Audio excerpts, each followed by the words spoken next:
Hey guys, it's Ms. Howard here for another grade 8 RPS at home video lesson. This is week 4, day 2, so you should be watching this on the 28th of April. Anyway, I'm just going to jump right into it. Glad you're here again. Let me get my screen set up. Okay, so today what we're going to be looking at is interpreting data in order to solve problems. So we're going to be talking about data and charts, some stuff you should know already and practice a little bit, and policy, and exactly how we use data, especially as we read them from charts, to make policy. So just a reminder, I'm Miss Howard. Miss Green's going to join us a little later, just like always. Both of us are civics teachers at Albert Hill Middle. Go Tigers. And I also want to give a shout out to Ned and Martin, who I know might be watching. I promised I'd say hi, so hello. Glad you're here with us. And let's do a quick check-in before we get into it. So a couple deep breaths. How are you feeling? Are you ready? Whether you're watching this morning, noon, or night, do you need a snack? Do you need some water? Take care of it. Are you in a space that's productive? Do you need to grab some headphones?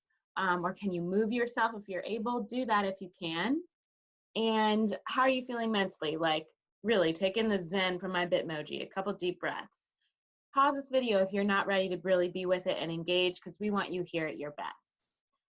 Although, regardless, we love you and miss you, whether you're at your best or not. You're important to us, and we really hope you guys are doing well as we move into the 5th week of being apart from school. So this is what we're going to do today. We're going to look at our goals and our words of the day. We're going to do some kind of guided instruction on chart data and talk about policy. We're going to do a practice with Miss Green.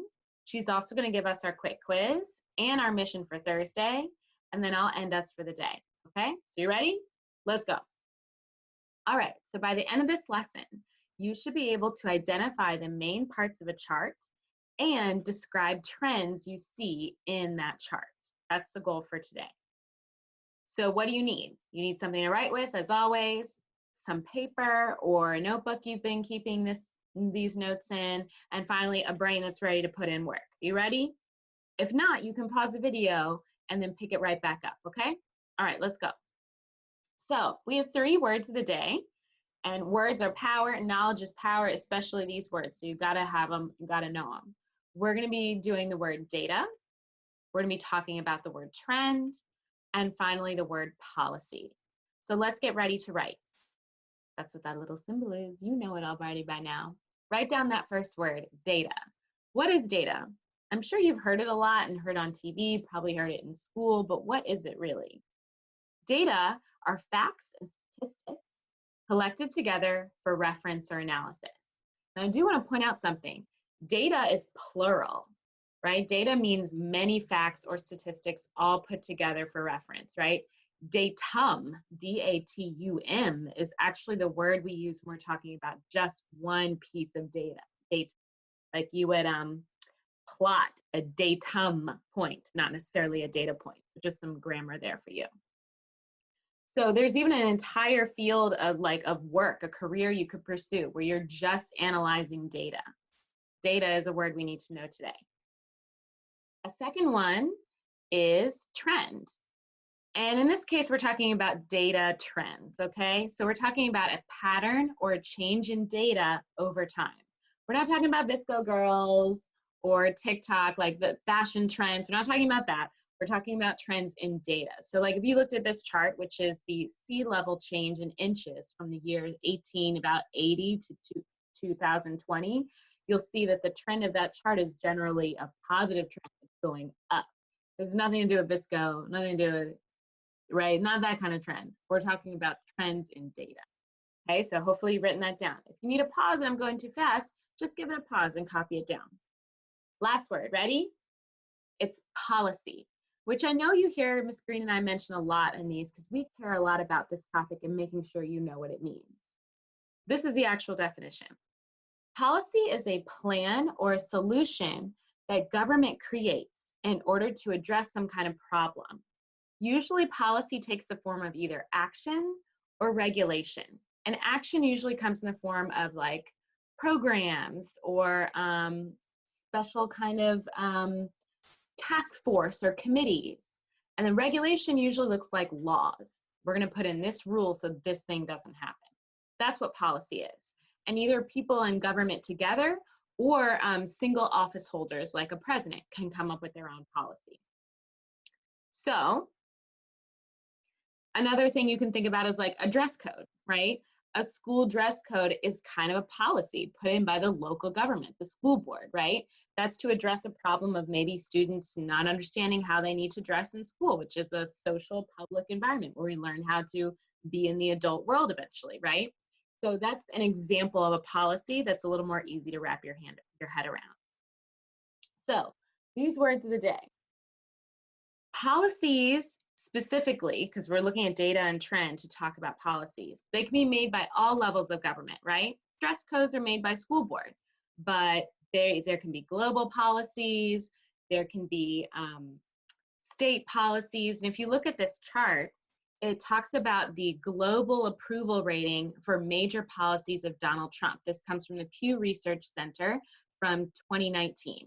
So although this chart kind of shows us how the globe, like people all over the world, in a survey that they did feel about Trump's policies, you can see there's some policies listed. I just want to give you a sense for what these are.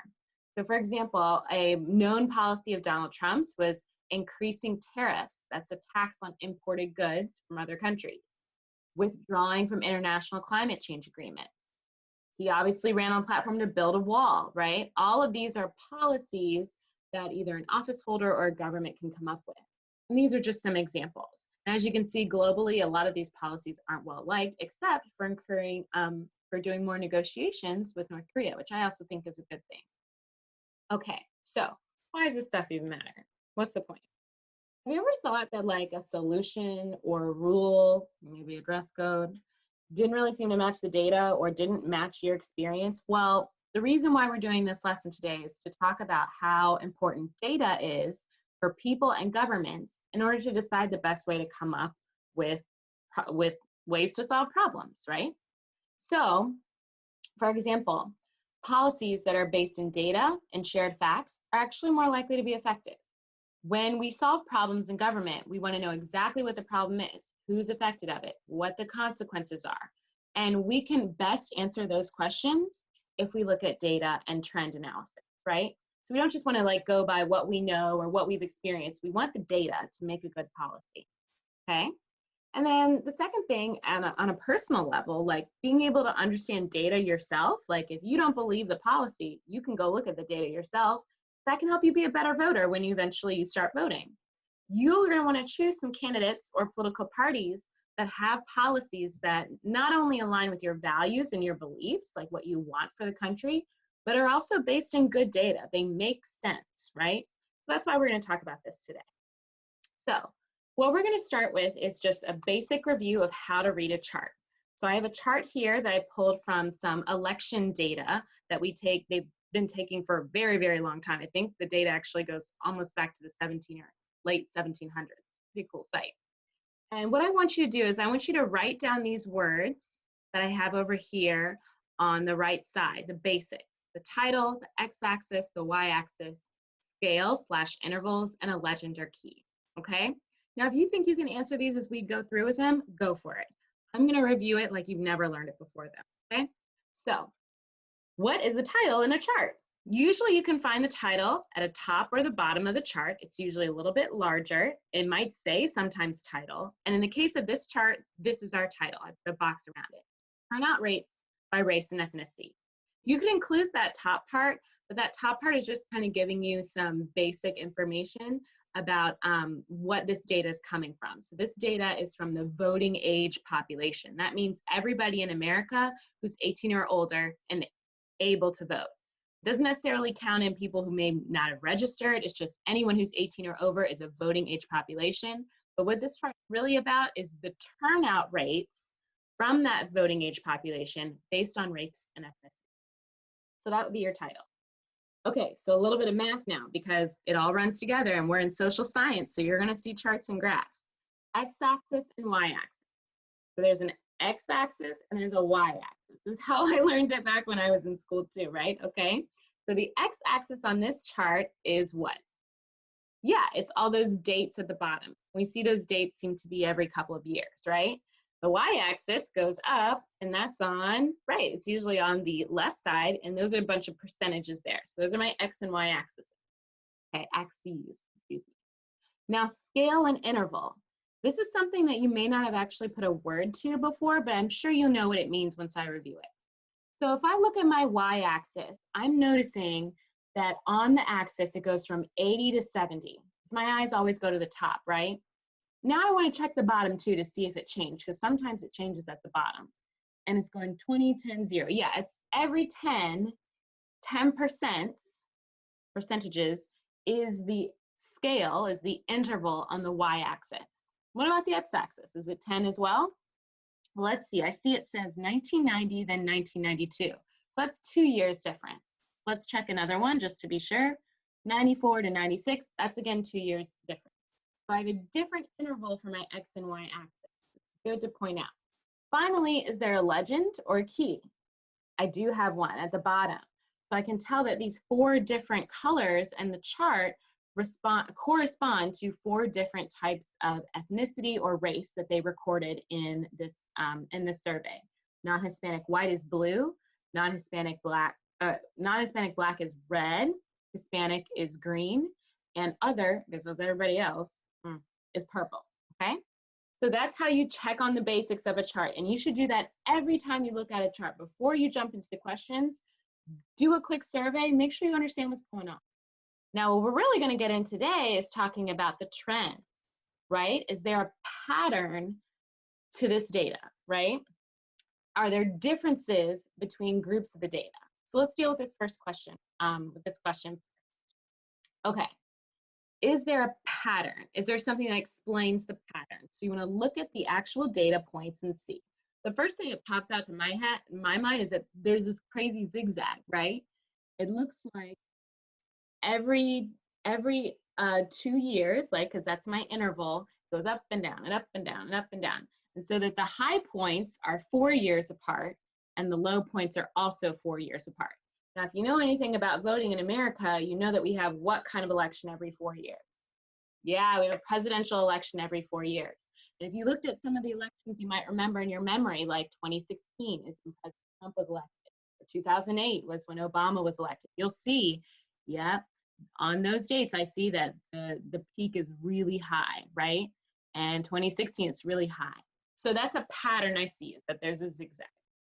Now, are there differences between groups of data? In this case, I have 4 different races, and I do see a difference. It looks like generally the red and black lines for whites and blacks are higher than the green and purple lines, okay?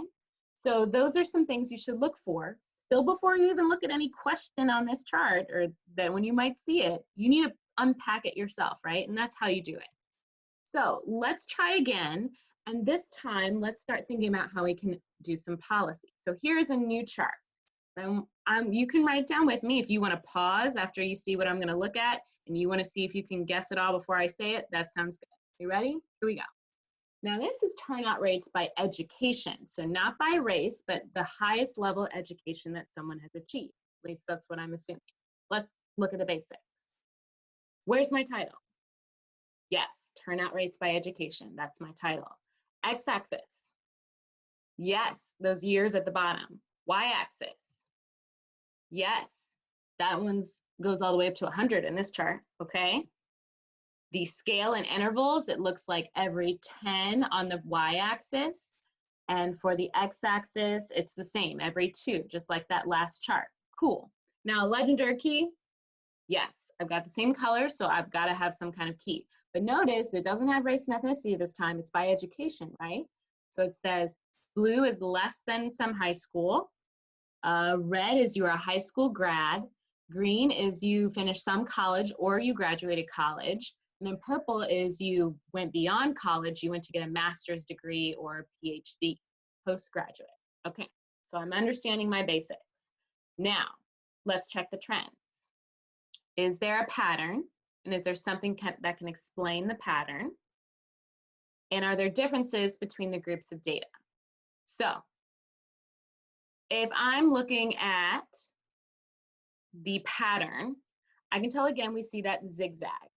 And I'm pretty sure that's due to the higher turnout rate that always happens in America on our presidential elections. And for this one, there definitely is a difference between the groups of data. I see that less than high school are at the bottom, and there's some space in between them. In our last one, they overlapped. Here, there's a clear difference between the level of education and how likely you are to turn out to vote. So now that we've recognized those things, let's apply it to policy. What are some problems that are in this data? We've analyzed it, we've looked at the patterns. What kind of problems do you see? And can you think of policies that might change the data, that would fix the problems you saw? That's what you have to do if you want to start thinking about solving problems. So let's think about doing the first question first. What problems are shown in the data? Now, if I take a minute and think, I've got to use my mind, right? I've got to use my experience, my prior knowledge, my outside knowledge, and apply this to the graph. So what I recommend you do is that you describe the pattern or the trend that you see and explain why that pattern or trend could be a problem. This is what I thought of. People who do not finish high school tend to vote in much smaller numbers. That's the pattern, that's the trend, right? This is a problem because their concerns or candidates that they support might be less likely to win elections. On the other side, conversely, people who have more education may be more likely to have their concerns addressed in government since they vote in higher numbers. That seems a little bit unfair, right? It shouldn't have to come down to your education in terms of whether your issues and your concerns are represented in government, right? In the end, stay in class, guys, okay? So that's a problem, and I've recognized the pattern and I've identified a problem. So can you think of policies that might fix the data, that could change this data, that could fix the problem we just saw? So you want to think about something that could solve the problem that you identified. Remember, policy, solving problem in government, can be either action, that's like making a program, or regulation, making a law. So when I thought about this, I immediately was like, oh, I thought about PSA. So this is what I said. Something that might help more people with lower levels of education vote could be a targeted PSA campaign. PSAs are public service announcements, like the more you know, right? Posters, billboards, all of these things that could be sponsored by the federal government could tell people why their vote matters, regardless of who they are and what life choices they've made and what education they've attained. We need them to come out and vote because we need our, it's supposed to be a democracy, right? People have a say in government. But if a lot of people aren't turning out to vote, especially for something like education, come on, we need you to vote, right? So that's kind of my idea. You could have come up with something else though, and I'm sure there's a lot of good reasons you could come up with, okay? So now what we're gonna do is, we're gonna practice this with Ms. Green, and you're really gonna get the chance to think about some policies on your own. So let me pull up the video that Ms. Green sent to me, and we'll see what she said. Here we go. Hey there, it's good to be back with you guys. Thanks, Ms. Howard, for that introduction to identifying the basics of a chart and trends in data. So let's go ahead and put it into practice, you guys. It's time for you guys to try it. All right, so I want you first just to look at this graph. You can go ahead and pause the video if you want. Just see what you can observe. After you've done that, what you're going to do is you're going to write down the following things. Let me go ahead and move myself so I am not in the way. So first of all, the title of the graph. So what is this graph called? What's being measured in the x-axis? Third, what's measured by the y-axis? Fourth, what's being compared? So hint, hint, you might need to look at the key or the legend here to see what's being compared. And then lastly, what are some trends that you identify in this data? So go ahead and pause your video, and then we're gonna move on and talk about it. All right, you ready? So let's talk about it. So what is the title of this graph? Well, to find that, you had to look right here. And the title is turnout by age. And so what that means is voter turnout. So how many people voted? And they're looking at it by age. All right, the second thing that you were supposed to write down, what is measured in the x-axis? So remember, is the x-axis the vertical axis or the horizontal axis? So it is the horizontal axis, right? It's going across. Okay, so what's being measured here is the election years every 2 years with data from 1986 to 2018. So I know that it goes from 1984 to 2020, but if you'll notice, there's only data points from 1986 to 2018. So that's what's going on in this y-axis. The interval is 2 years. All right. So what is, oops, I went the wrong way. So what's measured by the y-axis then? So if the x-axis is the horizontal axis, then that means that the y-axis is the vertical axis. Okay, so what's going on here is this is the percentage or the portion or share of the voting age population that actually voted, okay? So 100% would be all the people who are old enough to vote, and these then data points are measuring what percentage of people actually did vote, even if they, because they could vote. So who didn't vote then is the big question. All right, so then what's being compared in the graph? So here we had to check out our legend. So you notice that we have 4 different age groups. That's what these are. If it says 18 to 29, that's saying 18 years old to 29 years old. So what's being compared in this chart, these different colored lines, are voter turnout percentages between the 4 different age groups. So what's the difference in the percentage of people of different age that voted, okay? So the blue line is talking here about people ages 18 to 29.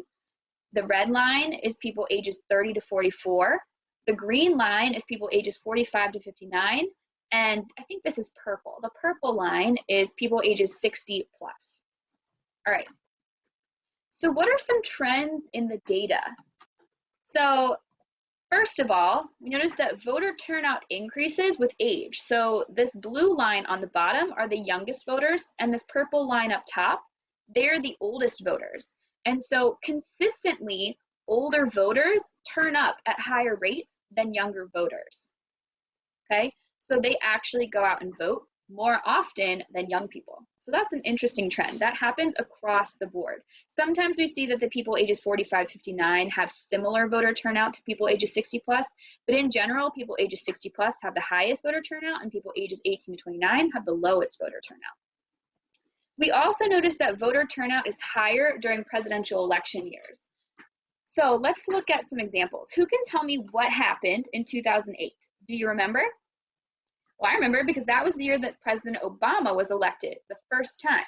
So what do we see in 2008? Well, we see from the data that 18 to 29-year-olds, close to 50%, maybe 48, 49% of them voted in the election. Then for 30 to 44-year-olds, we see that about 60% of them voted.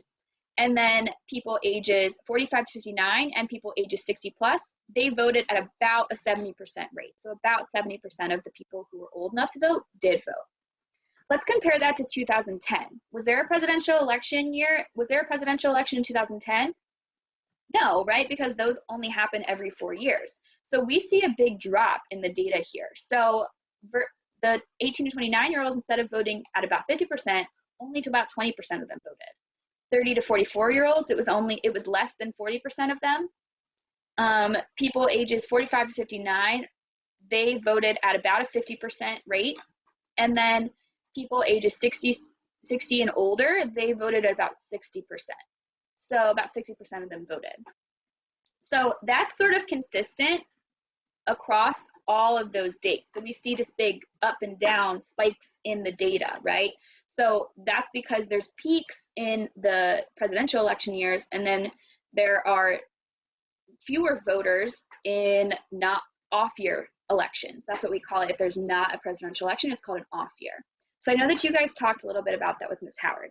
But I also just wanted us to quickly look at 2018. So this is not a presidential election year because there was a presidential election in 2016 when Donald Trump beat Hillary Clinton. So, but we don't see quite the same drop in voter turnout as we do in all the rest of the off-year elections. So my question is, what's going on here? Why is there higher voter turnout than usual for an off-year election? So these data points will be known as outliers, and there has to be some kind of explanation for why they are the way that they are, right? So I'm just putting that out there for you guys. It's something to think about, okay? So this is sort of skewing our data a little bit. We still do see a decrease, but it's not quite as big. So that's just something that I would want to know more about, and you could look into it on your own if you want. All right, but I'm gonna go ahead and move on from there. So now I want you guys to put your thinking caps back on. what are some problems that this data shows us? Now that we've observed the data, what we need to analyze it. So what does it mean? Why does it matter, right? So after you identify some problems, then you're going to think of what are some policies that might change this data, that might fix the problem. Okay, so go ahead and pause the video now and think about this and write it down. Okay, ready? So some problems that are shown in the data. The first thing that I think about is that if younger people aren't voting as much as older people, then maybe younger people are not having fair representation in government, right? So if older people are voting more than younger people, that means that older people are having a bigger say in what happens in the government. That's a problem because it's a democracy, right? We want everyone to be represented equally. And then the second issue that I see with this is that off-year elections are less democratic with lower voter turnout in general. Just because it's not a presidential election doesn't mean it's not important, right? And so we want the highest voter turnout that we can have possible. I know that you already talked about that a little bit with Ms. Howard. So what we're going to focus on is what kinds of policies could increase young voter turnout. We're going to focus on this young voter turnout problem. So go ahead and pause the video again, and if you hadn't thought of any policies that might fix the problem, go ahead and think about that now, or revise what you had written now that we've discussed some problems in the data. All right, so go ahead and pause that, and then when you're ready, you can unpause and we'll move on. All right, so what kinds of policies could increase young voter turnout? I did some homework here, I did some research, and I've come up with 3 different solutions that could potentially help increase young voter turnout. And you might have said something different, but here are just some ideas. So one is same-day voter registration. Another is pre-registration for 16 to 17-year-olds. And don't worry, I'm going to explain these a little bit. And the last would be strengthening civics education in schools. So let's talk about same-day voter registration. So we know that in Virginia, and I got my information from Project Vote for this policy. So we know that in Virginia, you have to register to vote at least 22 days before the election in order to vote. And so that just means that you prove that you live where you're in the area that you're going to vote in. And so, but young people, they are often moving around. They're not as staying in one place for as long as maybe a 60-year-old who's had their house and lived in Richmond for a really long time, right? So young people are often going to college, moving to different cities, starting new careers. So what happens if someone young moves to Virginia within that 22-day period and maybe they haven't registered yet? Well, then they can't vote. So if you change voter registration to same-day registration, then that means that people can register on the same day that they vote. And so if they've moved within that window, now they're allowed to vote. So that's one way you could potentially increase young voter turnout. Another way would be to pre-register 16 and 17-year-olds. And I got this information from the National Conference of State Legislatures. So you know that you can't vote until you're 18, but that doesn't mean that you can't register necessarily, right? So with a pre-registration policy, that means that 16 to 17-year-olds could potentially register to vote, and that way they're on the list for when they do turn 18, and then they don't have to register again. So this way, registration could be done in schools, so teachers could help their students register to vote, and that way you have more people registered, and therefore more people who can vote. And then the last thing is strengthening civics educations in schools. As a civics teacher, of course, this seems like a no-brainer to me, but I read this convincing article in The Atlantic that talks about how civics education helps create young voters and activists. So knowing how the government works and what you can do to participate in the government and make a difference, it's going to inspire more people to vote. And so teaching people in schools about civics and about the government and about how they can make a difference in our country and in the government is going to encourage more people to vote. So having a strong civics education in schools is going to help increase young voter turnout. So those are some ideas of policies that could improve the problem or change the data. There's a lot more that you could think about and that is out there and that has been researched. And I encourage you to go look at it on your own. But these are just some examples for you. Okay, so now time for our quick quiz. We've learned about how to analyze and interpret a chart and how to identify trends and data. So now it's time to prove that you know it. So show that you know it. So let's think about what our goal was for this lesson. Our goal was to be able to identify the main parts of a chart and describe data trends. So let's see if we can do that. So we're going to do 3 questions. The first question is, what is being measured in the graph? So we're talking about this graph right here. I'm going to put myself away so that you can see better. All right, so what is being measured in the graph? I'm not going to help you out at all. You've got to do it on your own. So go ahead and pause the video. Okay, so what's being measured in this graph? Well, in this graph, we see differences in voter turnout by income level in the 2008 presidential election. So you guys looked at differences in voter turnout by education with Ms. Howard. We looked at it by age with me. And so now we're looking at it by income. Okay, so that's what's being measured here. All right, question 2. What income levels had the highest and lowest voter turnout rates? Pause the video and answer the question. Okay, so the highest voter turnout rates were from the income group of $150,000 per year and over, and their voting rate was 78.1%. That was their turnout rate. The lowest group was people who make less than $10,000, and that turnout rate was 41.3%. Okay, so let's move on to question 3. So number 3, what trends can you identify in this data? All right, pause the video, see if you can identify a trend. Okay, so one major trend here is that as income increased, voter turnout increased in the 2008 presidential election. So we see that in general, the more money, the higher the income, the higher the voter turnout in the 2008 presidential election. Okay, so that's a trend that we can observe in this data. All right, so before I talk about our mission together, I want to give you a challenge question. So your challenge is to identify a problem that this data shows, and then brainstorm a policy to fix the problem. So that's your challenge. You can go ahead and pause the video and do it now, or you can just think about it after the video. All right, so let's move on to our mission.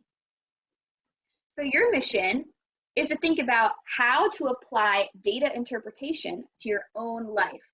So what we're going to do is we're going to think about how much screen time we're using, and we're going to analyze that data.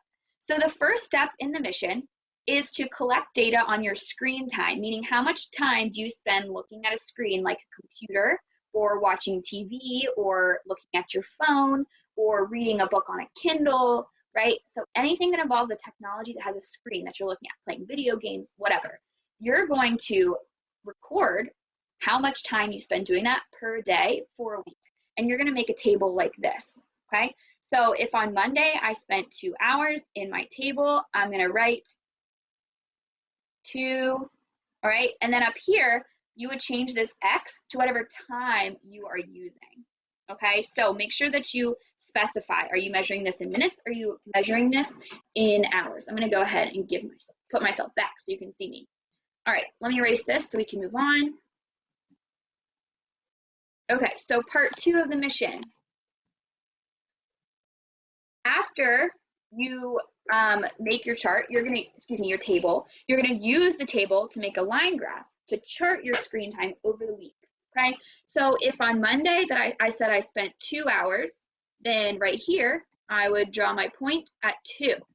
Maybe on Tuesday, I played Animal Crossing with my friend, and so we spent 8 hours doing that, okay? Then maybe on Wednesday, I spent a lot of time with my family and I read a really good book, but I did look at my phone for about an hour, okay? So you're gonna continue plotting those points for the whole week, and then you're gonna connect the dots, okay? And this is your line graph, all right? So that's what you're doing for part 2 of your mission. All right, I'm erasing. Okay. And then part 3, collect your data, make a table, and then identify a trend in the data. Is there one day, does your screen time go up as the week goes on? Does it go down as the week goes on? Does it fluctuate across the week? Does it stay really steady, right? So what trends do you see in this data? Then, does this data show a problem? If there's a problem, Think about a solution. Maybe you're spending too much time looking at a screen and you need to get outside more, or maybe you're not doing enough. Maybe you're neglecting talking to your friends or watching a good movie, right? So maybe you need to do more screen time. Who knows? So go ahead, write a paragraph about that and explain what your data shows. If there's a problem, what is it, and how could you fix it? All right, so that's your mission for this week. I also wanted to share with you guys that we now have social media. So I'm going to read this message for you. Hey, parents and students, would you like to send us in some of your mission work or a perfect score on the quick quiz? We'd love to give students shout outs for their work with us each week. Our email and Twitter accounts are monitored to protect students and adhere to school board policies for social media use. We do not accept direct messages, but we welcome tweets with civics questions and photos of your excellent work. So you can find us on Twitter at RPS Civics at Home, that's our handle, or you can email me your work at cgreen8@rvaschools.net. This week, I want to give a shout out to one of my students, Zoe, who on week 2 sent me the work that she did taking notes on our fake news video. So way to go, Zoe. Nice job completing your work. So we're happy to give anyone who sends us their work or their missions a shout out. So please go ahead and do that. Right? Give us a follow, send us an email. We'd love to hear from you. All right. Well, that's all there is from me. It was so good to talk to you guys again, and I'm glad I could reach you at home. I'll see you next week. Bye. Great. Thank you, Miss Green. And you know, I actually got a message from her after she sent me that. She was like, oh no, I'm human. Humans make mistakes. And I made a mistake on the quick quiz. Can you review it with the kids? And I would love to. So let's see if you caught the problem. It was in this question with the quick quiz, right? Where she had what income levels had the highest and lowest voter turnout rates. The highest one was right, 78.1. She got it, 150,000 or over. But can you see maybe something she missed? Maybe you got it right and then you were confused. Pause it if you're not sure. Take a closer look at the graph. Yeah, she actually just kind of assumed, as most of us do, when we look at a graph, when we know the information, that the people at the lowest income level would turn out at the least.